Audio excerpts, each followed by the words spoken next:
And a massive welcome back to the Justice for Aaron Brady campaign. In this evening's video, we're going to continue to scrutinise the crime world video created by Nicola Tallant in association with Neil Donald from the Sunday World. That was released in relation to Aaron.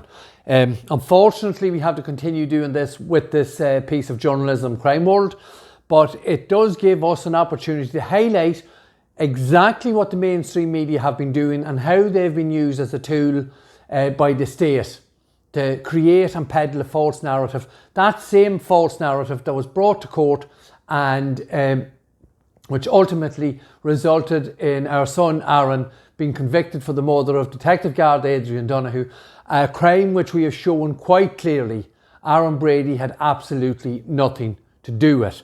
Now, we have gone through a lot of information in respect of details of CCTV footage, times and statements.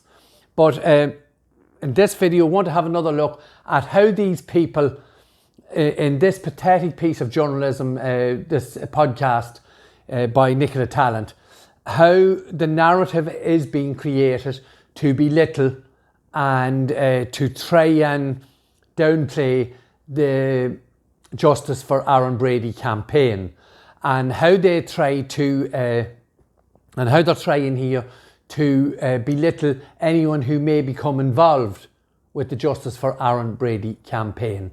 So we're going to have a quick listen, unfortunately, to another little clip from these two journalists, and then we'll scrutinise it when we've listened to it. Okay, we'll have a quick listen to it now. Thank you. Certainly, it's attracted some people like Gemma O Doherty, for example. Go on, tell us about that. Well, she described it as the greatest miscarriage of justice in the history of the Irish state, as far as I know. Right, you can tell us about Gemma O Doherty. Well, for anyone who doesn't know her, because of course she was formerly a journalist. She was and described herself as a journalist still to this day, but she used to work in this building. Yeah, and of course she's become a vocal supporter of Aaron Brady. But I mean, it's Gemma. Who is she and what does she do? Well, Gemma O Doherty, in the last maybe couple of years, we've seen her. She was one of the leading anti-vaccine campaigners. She brought a series of challenges against the state around the lockdown. She has also been, most recently, the Sunday World carried a story about her, expressing views on the Holocaust, let's put it that way. What were the views? Well, the views were that the basic tenor of the views would be that the Holocaust was a hoax and that the numbers are not correct and that, it's Hitler is misunderstood and, various views like that. She also has very alternative views. Well, let's put it mildly, they're and so, And why does somebody like Gemma O Doherty link into the likes of a campaign for the freedom of Aaron Brady? Like, how is that connection made? I think it's a general sense that the state is an oppressive thing that does engage in conspiracies. She certainly believes that the state engages in conspiracies against, as she would describe them, Irish people. And so therefore you have somebody and a family that are very vocally saying that this is a conspiracy and a stitch up. And then that attracts people like Gemma O Doherty who believe that is what the state does. So here we have these two journalists who we say in this clip and indeed other aspects of this podcast are trying to belittle the Justice for Aaron Brady campaign. And obviously they're trying to do so to anyone who is involved or anyone who is supporting the Justice for Aaron Brady campaign. And in that little clip we've just shown you there, you can see the disrespect these two journalists are showing towards Gemma O Doherty. And indeed, Nicola Tallant is making the bowls for Neil Donald to fire. And you can see, tell us about Gemma O Doherty. And Mr. O'Donnell does go into a bit of a spiel about Gemma O Doherty and Gemma O Doherty's involvement and reporting on the anti-vax, the anti-lockdown, and looking at the Holocaust. And both journalists who should know considerably more do tend to edit the information about Gemma O Doherty quite severely here. And I think we could bring everyone's attention to, if I just bring this up on the screen here, we'll just run through one or two of the things that Gemma O Doherty has been involved in the recent years. And you can see here, journalist O'Doherty expected to be called to the Disclosure Tribunal. O'Doherty, a former journalist with the Independent News and Media, is understood to have outlined her history of reporting on Sergeant Maurice McCabe. And I'm sure most of you will be more than aware of Sergeant Maurice McCabe and Sergeant John Wilson that was involved in the scandal. And indeed, tells us here that Miss O'Doherty was involved in the tribunal. And here we have some of the outcome of it here. You can see this is from the 4th of June 2018. Last week at the Disclosures Tribunal, which is examining allegations of a smear campaign against Sergeant Maurice McCabe, former Irish independent journalist Gemma O'Doherty gave evidence before Supreme Court Judge Peter Charlton. She told the tribunal that in 2012 she was contacted by Sergeant McCabe's father, who told her about Sergeant McCabe's efforts to highlight his concerns about Garda Síochána. Miss O'Doherty then explained, after being in contact with Sergeant McCabe's father, she then made contact with Sergeant McCabe and with former Garda John Wilson. Miss O'Doherty reported in the Irish Independent on April 19, 2013 that then Garda Commissioner Martin Callanan had penalty points wiped after she came into possession of the Pulse document. The tribunal has heard several times that Sergeant McCabe was not the source of this document. In order to verify that Martin Callanan, named on the Pulse document, was the then Garda Commissioner, Miss O'Doherty called to the address in the document to verify that this was his address on the evening of Thursday, the 11th of April 2013. So that's just showing us that Gemma O'Doherty was investigating very, very serious accusations, and she followed up on it by getting her feet onto the ground and going and questioning people and knocking on doors. And I think most of us are more than aware of the outcome of what happened with Maurice McCabe. He was lambasted as a paedophile by his own colleagues. I do believe he had rats nailed to his front door, and both himself and Maurice McCabe and John Wilson were more or less expelled from Garda Síochána after a campaign of abuse from their colleagues. So that was something that was brought to the forefront to the Irish people by the investigative skills and the investigative journalism of Gemma O'Doherty. Then if we go to something that resulted from that, I can show you here. Now this is from an English paper, actually The Guardian, and this is a result of the tribunal. Irish police chief's resignation vindicates sacked investigative journalist. Today's resignation of Irish Police Chief Martin Callanan is a vindication of the reporting of Gemma O'Doherty, a journalist fired by the Irish Independent for her pursuit of the story that led to his departure. As I reported in September last year, O'Doherty was made compulsory redundant by the paper after doorstepping Callanan, the Garda Commissioner. So that just gives us an idea of what investigative journalism is about, how an investigative journalist gets involved, goes after the truth, brings the truth to the Irish people, and then we have the consequences of the truth. And Martin Callanan had to go. So that's just one story. And then if we bring it something that's been a little bit more recent, if it wasn't for Gemma O'Doherty, we wouldn't be here today. Retired teacher John McLean gets 8 years in prison for abusing boys. And this is as recent as February, as you see there, 2021. And indeed, this is one of the victims of that vile teacher we have here, and this is what this survivor said after the verdict on John McLean. Telling your abuse survivor, we wouldn't have got justice without Gemma O Doherty. So again, that's something more recent, but a vital piece of investigative journalism, digging, putting your feet on the ground and going and taking on the authorities.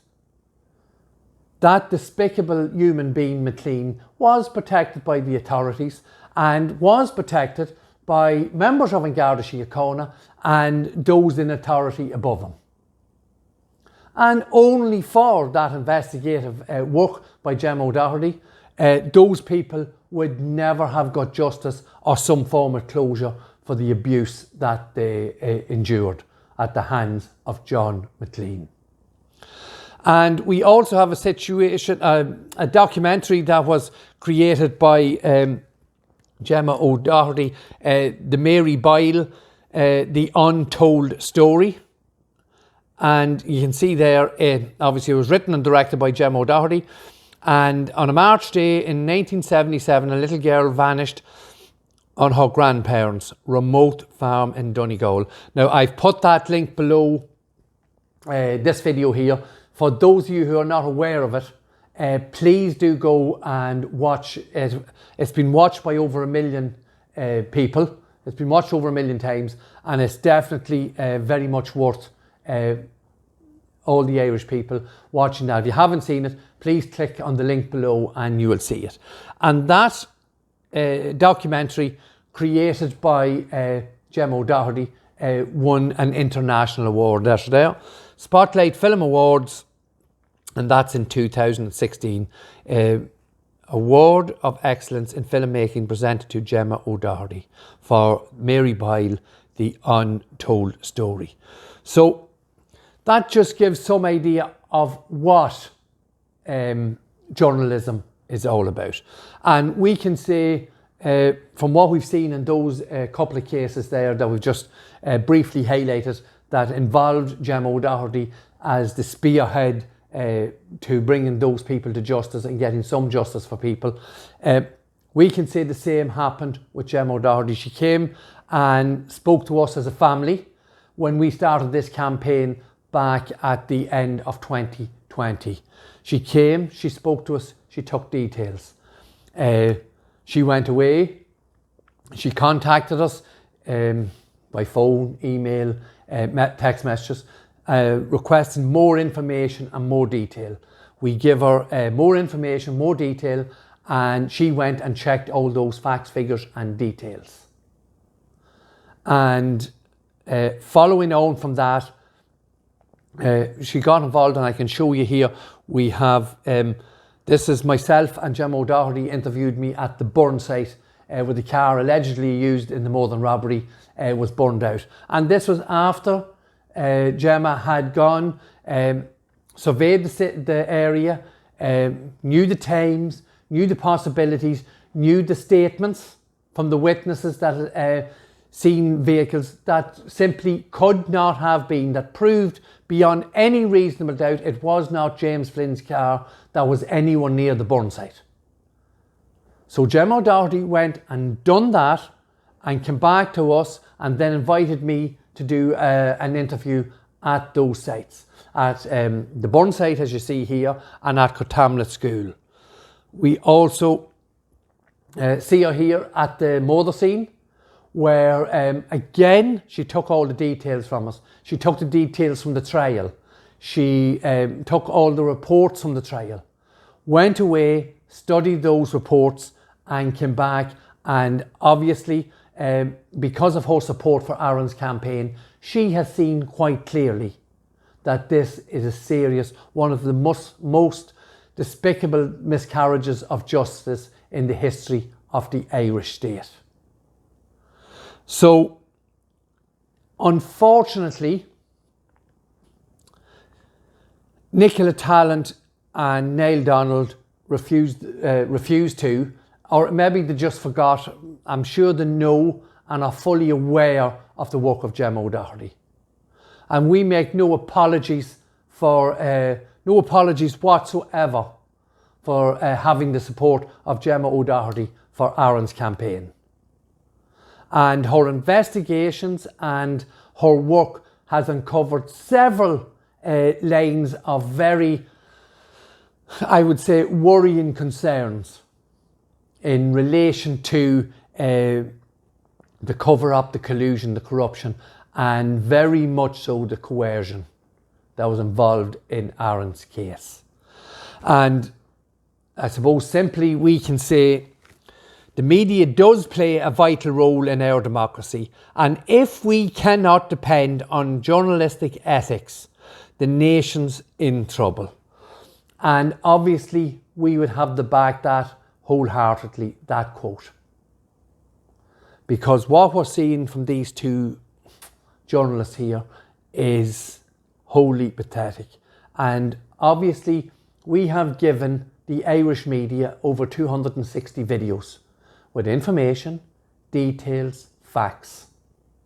We've given them a synopsis of those who give false statements against Aaron to protect their own interests and protect their own livelihoods. Illegal, all it be that their livelihoods were illegal. And indeed their freedom was illegal. Some of them should have been and should be in prison. So that is what journalism is about. That's what we would expect from journalism. And I'll repeat once again, when we spoke as a family to Gemma O Doherty initially, she took that information away, and over a period of months, little bits of communication, asking more questions, asking for more details, asking for proof of what we were saying. She watched some of the videos. If I said something or if we said something in the videos, that was questioned. Where is the evidence for that? Where is the evidence of Pat Marry and Bobby Ogle creating the despicable act of with Christopher Morton in respect of the identification of Aaron Brady? The timelines, the lies. She spoke at length with Loreen about Loreen being in the pub that night that Christopher Morton told lies about. And she scrutinised it to the last detail.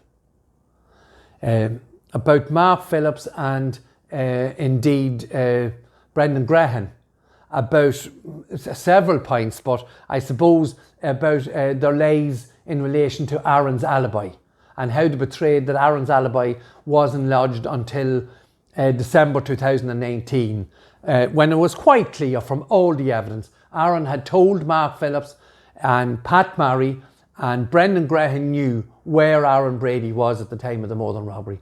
Those three men and numerous others in Fort Apache, Dundalk, knew that Aaron Brady was in a yard in Cullaville involved in diesel laundering waste. So all those things. And then Gemma O Doherty created this page here. And again, you see some of the faces you see in it. Mark Phillips, Brendan Grehan, as I've just mentioned, Edward McGooey, the analyst. Gemma Doherty has done great investigations into all the aspects of the case that we gave her in respect of all these people and the lies and the perjury they committed in the court during Aaron's trial. She's investigated Daniel Cahill's background and the whole issue surrounding his arrest, detention, and the lies of statements he gave to save his own skin in New York.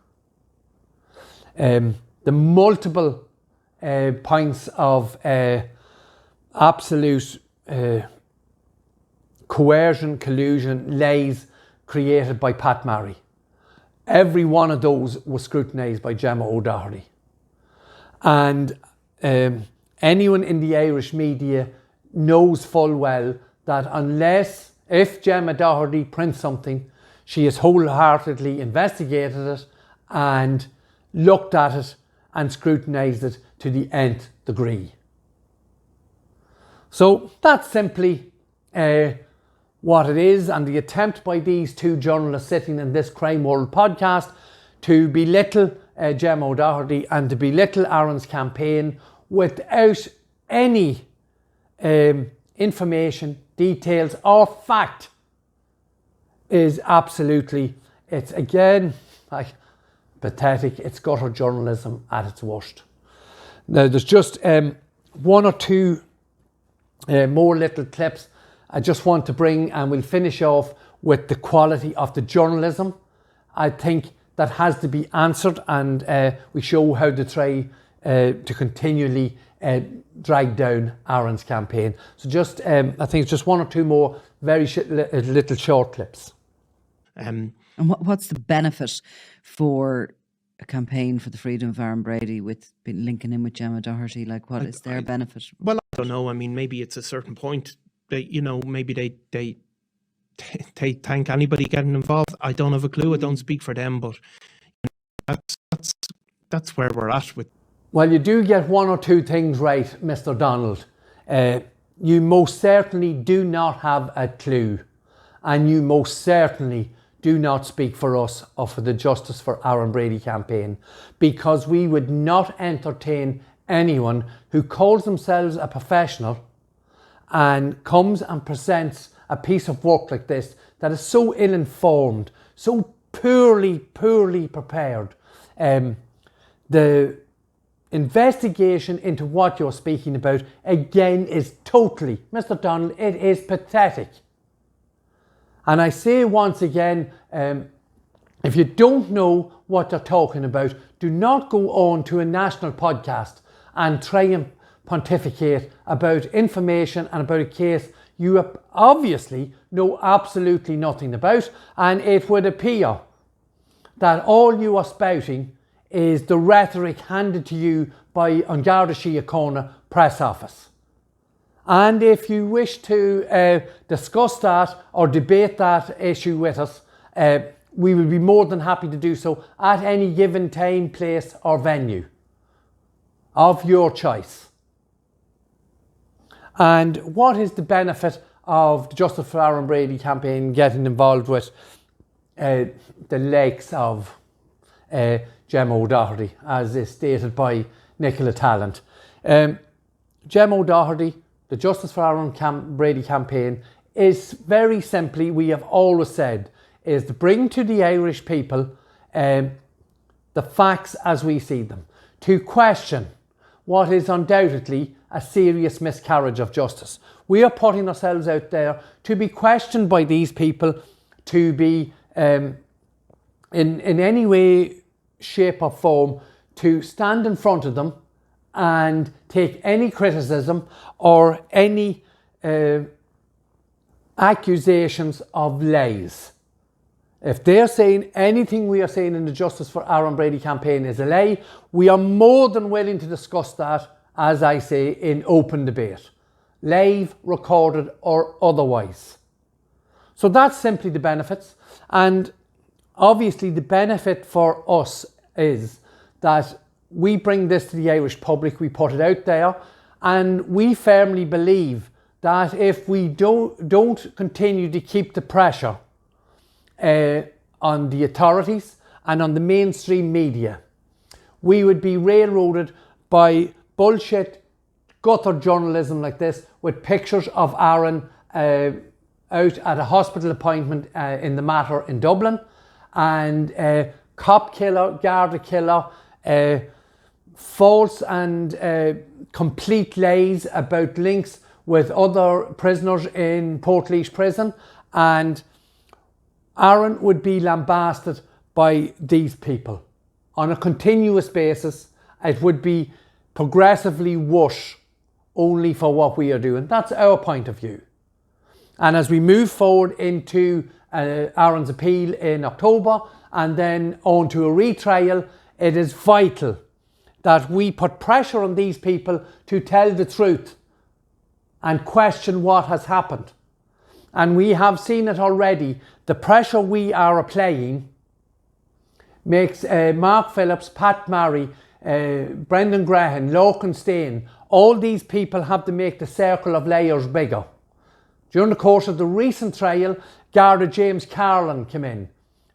He had to cover the tracks of what he seen in Crossmaglen Square at the time of the death of Detective Garda Adrian Donoghue. James Flynn's car was in the square in Crossmaglen. And his protestations that it was bad quality CCTV footage, methinks the lady does protest too much. It was pathetic. So that is the benefit for the Justice for Aaron Brady campaign. Not to allow these people to railroad either the appeal or the retrial. And everything has to be out there to be scrutinised for all those people involved. Just one more short clip and that'll be it for this evening's video. Just quickly. There's an element of, it's one of those stories, the Aaron Brady one, that sometimes when you report on it, you get a pile-on. Yeah. There's a few of those stories out there that you get. I think journalists are more and more becoming used to just ignoring those pile-ons. You'll either block individuals or you just ignore it and, you know. Yeah, I mean, look, I actually saw an interesting interview with him, with Aaron Brady's dad, where he was sort of saying that he admitting his son was no angel because he had been involved in stuff including like ramming a Garda car in Dundalk and, you know, just saying, you know, that he wouldn't have done this, and maybe that's what he believes and it's sincere and all of that. But, you know, the fact is that... So Nicola Talent is telling us there that campaigns like this brings on or causes some sort of a pile-on. Now, I'm not sure whether that's some sort of a medical condition Nicola has, or it means that because we are sending the Just for Aaron Brady campaign, are sending all these videos go directly to all the mainstream journalists and media outlets in the Republic of Ireland and beyond. So she ignores these things and blocks them. So just let's have a quick look at what she's blocking here now. We have a man who was convicted of the murder of Detective Garda Adrian Donoghue and was sentenced to 40 years in prison. His family then set up a campaign and are highlighting serious issues that they say warrant some form of investigation. So this is from the family of a convicted Garda murderer. And what does Nicola Talent do? Because she's got piles or something, she blocks us and ignores it completely. So, and then we have the other journalist saying that he watched an interesting interview I gave, and he says that Aaron's father, obviously me, said that Aaron was no angel. We've never